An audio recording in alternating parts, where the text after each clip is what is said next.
मैं आपके अपनी आगे की मुहिम पे बात करना चाहता हूं। आपने कहा कि पुलिस इंजस्टिस होती है, आपने कहा कोर्ट से इंसाफ नहीं मिलता है। आप अपने आप को इंडियन लॉ के आगे सबमिट भी करते हैं कि नहीं करते? आप इंडियन कॉन्स्टिट्यूशन को मानते हैं कि नहीं मानते? नहीं, ये मैटर नहीं करता, मैं आपको बताता हूँ इसका। हाँ, मैं एक बार आंसर दे दें तो मेरे पास मुझे आगे बढ़ने में मैं आपको बताता हूँ। इंडियन कॉन्स्टिट्यूशन मेरी आइडेंटिटी में बिलीव करता है कि नहीं करता है, ये भी मैटर करता है ना। अगर कैसे इंडियन कॉन्स्टिट्यूशन से अपनी हर सिटीजन के लिए है? नहीं, इंडियन कॉन्स्टिट्यूशन से जो आर्टिकल 25B है, सिख्स जो हैं वो हिंदुज्म की एक ब्रांच है, सिखी, और वो मेरी आइडेंटिटी को सिमिलर, क्योंकि गुरु सेज ना हम हिंदू ना मुसलमान, गुरु क्लियरली सेज दैट हम हिंदू भी नहीं है मुसलमान भी नहीं है। तो इंडियन कॉन्स्टिट्यूशन जब मेरी आइडेंटिटी को मानता ही नहीं है तो ये तो मेरा फिर डेमोक्रेटिक राइट भी हो सकता है कि मैं उसमें बिलीव करूं या ना करूं। ये तो मेरी एक सेल्फ डिटर्मिनेशन हो सकती है ना कि मैं बिलीव करूं या ना करूं। आपने डिटरमाइन कर लिया होगा ना कि आप मानते हैं या नहीं मानते? देखो, मैं इंडियन कॉन्स्टिट्यूशन को तब मानना शुरू करूंगा जब इंडियन कॉन्स्टिट्यूशन मुझे मानना शुरू कर देगा। आप अगर कॉन्स्टिट्यूशन की बात करनी है तो एक डिफरेंट डिबेट हम लोग कर लेंगे कि कॉन्स्टिट्यूशन में कितनी शोध हुई है और हमारे लिए कितनी हुई है। कॉन्स्टिट्यूशन सर जुड़ा हुआ है सीधे सीधे। आप फ्रीडम ऐप से सीख कर आप चॉकलेट बनाते हैं क्या? अगर ऐसा है तो आप अपने चॉकलेट्स को 1 करोड़ फ्रीडम ऐप के जो ग्राहक हैं उन्हें बिना किसी खर्चे के आप उसे बेच सकते हैं। की नेशनैलिटी से, सिटीजनशिप से मैं अपने आप को भारत का नागरिक मानता हूं या नहीं मानता हूं, इस बात से मैं आपको इंडियन मानता हूं कि नहीं मानता हूं? आप इंडियन मैं नहीं मानता, मैं अपने आप को पंजाबी मानता हूं। पंजाबी मेरी एथनिसिटी भी है, पंजाबी मेरी नेशनलिटी भी हो सकती है। और जो आप ट्रैवल डॉक्यूमेंट की बात पे आएंगे, मुझे पता है पासपोर्ट, मैं ट्रैवल डॉक्यूमेंट पे नहीं जा रहा था। मैं पासपोर्ट, आपने कहा कि आपने हमको पंजाबी मानते हैं, तो पंजाब कहाँ है? इंडिया में ही तो है पंजाब। पंजाब तो पाकिस्तान में भी है।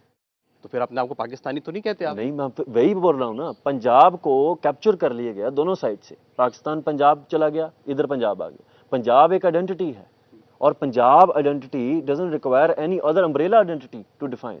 अभी पंजाबी एक लैंग्वेज भी है, पंजाबी कल्चर भी है, पंजाबी फूड भी है।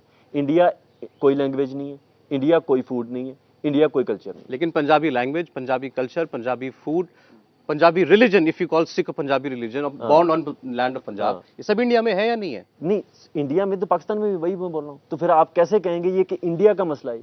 इंडिया का मसला इसीलिए है क्योंकि सिख इंडिया में रहते हैं। पाकिस्तान में कितने सिख रहते हैं और उन सिखों का वहां कितना बुरा हाल किया जा रहा है, वो कितनी प्रताड़ना सह रहे हैं, वो आपको पता होगा। दोनों ही साइड पे ऐसा है। आप कंपेयर कर रहे हैं state of Indian Sikhs with state of Pakistani Sikhs. मैं आपको कंपैरिजन में बता देता हूं।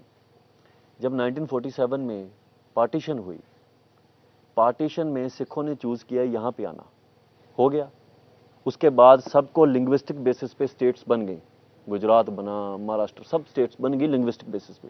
Punjab was denied to have a state on linguistic basis. 20 साल हमारे लोगों ने फिर जेल और पंजाबी सूबा मूवमेंट चली। सो ये बात करना, स्टेट मिल गया? नहीं, स्टेट नहीं मिला। फिर उसमें डिस्प्यूट हुआ, स्टेट को 3 हिस्सों में फिर डिवाइड किया गया है। कैपिटल को रख दिया गया डिस्प्यूटेड, चंडीगढ़ को है, यूनियन टेरिटरी बना दिया उसको। उसके बाद जो हमारा रिपेरियन लॉ था, अभी जब स्टेट छोटी कर दी तो जो लॉ हमें बेनिफिट्स मिलने थे वो तो छीन लिए। ये जो आप ग्रज दिखा रहे हैं कि इंडिया में सिखों के साथ बहुत बुरा हुआ, आप इस चीज को प्रोपोगेट कर रहे हैं लोगों के बीच में। आप इस लोगों की ये रियलिटी है, अशांति फैलाना, नहीं, रियलिटी लोगों के मन में असंतोष पैदा करना है। नहीं, असंतोष अगर सच है, मैं आपसे बात करने के लिए तैयार हूं कि हम ये कैसे, हमें बताएं कैसे है? आप कहते हैं कि हम गुलाम हैं, कैसे गुलाम हैं? मैं आपको बता देता हूं। आप कहते हैं सिख हिंदुस्तान में गुलाम है। अब वही बता रहा हूं ना मैं आपको। सिख जो है हिंदुस्तान में इसलिए गुलाम है कि जब दूसरे बंदे, अभी बंदी सिखों का मसला आया, पानियों का मसला आया, सब मसले आए दूसरों का। आप मुझे बताएं, एक आदमी ने एक दिन जेल काटी हो हिंदी लैंग्वेज को कहीं पे इंप्लीमेंट करने के लिए, एक दिन की जेल बता देंगे। पंजाब की लैंग्वेज पंजाबी है, यहां पे बैंक्स पे हर जगह पे इंपोज की जाती है लैंग्वेज हिंदी। पंजाब अकेला स्टेट नहीं है इसमें अमृतपाल जी। नहीं, वो अलग, हम किसी को प्रॉब्लम हो, पूरे इंडिया में हो रहा है ये। और कई जगह, जैसे पंजाब में कुछ लोगों को प्रॉब्लम है, ऐसे तमिलनाडु में भी कुछ लोगों को। तमिलनाडु में भी मूवमेंट चली है ना सेपरेटिज्म, तो है, लेकिन अभी भी है। लेकिन वहां पर लोग ये तो नहीं कहते कि मुझे अब अपना तमिलिस्तान चाहिए, नहीं बोलते। तमिल मूवमेंट और क्या थी इस वक्त? आप आज की बात कीजिए, आज की बात देखिए। आप नागालैंड में चल रही है, कश्मीर में चल रही है। खालिस्तान का नाम लेकर के आए 4 दशक के बाद। 4 दशक से लोगों ने सुनना बंद कर दिया था खालिस्तान। पहली बार कब आया था? मैं कह रहा हूं जब बंद हो गया उसके 4 दशक के बाद। बंद कभी नहीं होता कुछ भी, यही प्रॉब्लम है। इग्नोरेंट हम हो सकते हैं चीजों की तरफ। और ये कितनी बड़ी रियलिटी है कि जमीन के नीचे लावा हो, बड़ा पनप रहा हो, ऊपर तो सरफेस नॉर्मल लगती है जब तक कोई रप्ट नहीं करता। और हम ये इल्यूजन में रहे हैं कि ये कुछ नहीं हो रहा। मुझे बता दीजिए, इस वक्त भारत में हिंदू राष्ट्र के लिए कहीं कोई एजिटेशन चल रहा हो? एजिटेशन, कई लोग मोर्चे निकाल रहे हो, कई लोग धरने दे रहे हो। खालिस्तान की तो भी एजिटेशन नहीं चल रही। एजिटेशन तो मोर्चा तो खालिस्तान का नहीं चल रहा कोई। आप जगह जगह जाके लोगों को खालिस्तान के लिए उकसा रहे हैं ना एक किस्म से। नुकसाना थोड़ी होता है। अगर आप मुझे डेमोक्रेसी में ये राइट है कि नहीं है, आप मुझे बताएं एक बात। नहीं, अगर आप लोगों को जो सेडिशन है, देशद्रोह, उसको क्या कहते हैं? आप माने या ना माने, कॉन्स्टिट्यूशन में आईपीसी में देशद्रोह का वो क्लॉज है। वायलेंट अगर वो है देश की सत्ता, देश की सरकार के खिलाफ लोगों के मन में असंतोष भरना। मैं आपको बताता हूँ उसकी डेफिनेशन। वो तो आप कर रहे हैं। मैं भी डेफिनेशन दे देता हूँ। सुप्रीम कोर्ट का मैंडेट है कि पीसफुल तरीके से खालिस्तान को एडवोकेट करना, लिटरेचर लिखना, बांटना, उसकी कॉन्फ्रेंसेस करना, ये कोई क्राइम नहीं।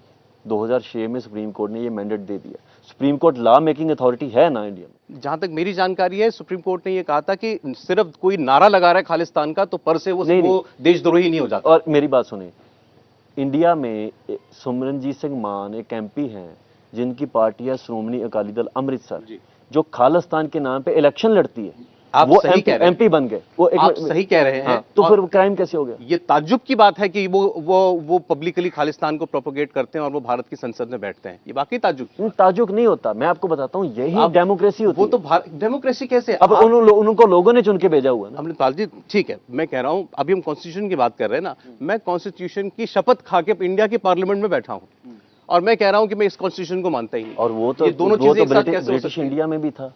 महात्मा जब प्राइम मिनिस्टर बनते थे, पहले पंजाब का अलग प्राइम मिनिस्टर बनता था ब्रिटिश इंडिया में, वो सब लोग ओथ लेते थे कि हम लोग जो ब्रिटिश इंडिया है, जो एम्पायर है, ईस्ट इंडिया कंपनी है, हम इसको लॉयल रहेंगे। उसके बावजूद भी ये मूवमेंट चलती। मैं आपको बताता हूँ, 80s की बात कर रहा हूँ।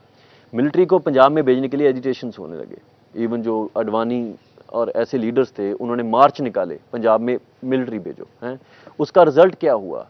पंजाब में क्राइम नहीं था उतना जितना पंजाब को, अभी भी आप आए हैं पंजाब में, पंजाब के बाहर के लोगों को आज भी लग रहा होगा पंजाब में पता नहीं क्या हो गया। आप मुझे बताएं, पंजाब में आए हैं, आज क्या हुआ पंजाब में? अभी शांत है पंजाब। ऐसे ही एक अभी बिहार में ट्रेन जला दी गई अग्निपथ स्कीम के बाद, कितना कुछ हुआ यूपी बिहार में। 12 महीने वायलेंस चलती है, कम्युनल वायलेंस चलती है ना। कल किसी के जला दिया गया, जिंदा जला दिया गया लोगों को। वहां पे कभी किसी ने बोला कि ये स्टेट अनसेफ हो गई? या मीडिया पे ये डिबेट चला कि पंजाब में मिलिटेंसी, बिहार में था ना, राज था बिहार में, सब था, सब यूपी में आज भी गैंगस्टरवाद बहुत बड़े चरम पे है।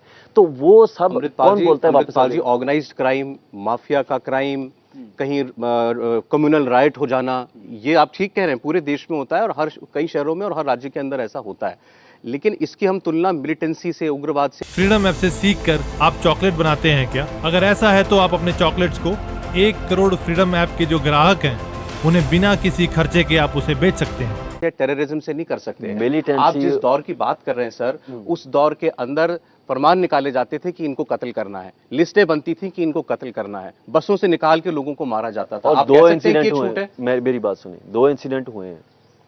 मोगा बस कांड हुआ, इंडिया अथॉरिटी ने वो बंदों को अरेस्ट किया जिन्होंने वो किया, बशर्ते उनको कोर्ट में पेश करके ये एविडेंट करते कि इन्होंने ये किसके कहने पे किया है, उनका एनकाउंटर कर दिया गया। सच सामने नहीं आया।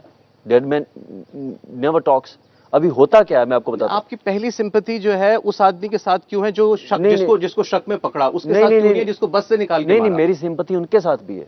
तब की जितनी भी मिलिटेंट ग्रुप्स थे उन्होंने कंडेम किया। आपको पता है इस बात का? बब्बर खालसा ने इसको कंडेम किया है। गुरबचन सिंह मानूचाल जो बहुत बड़े मिलिटेंट लीडर थे, उन्होंने कंडेम किया कि this is not our way to do things.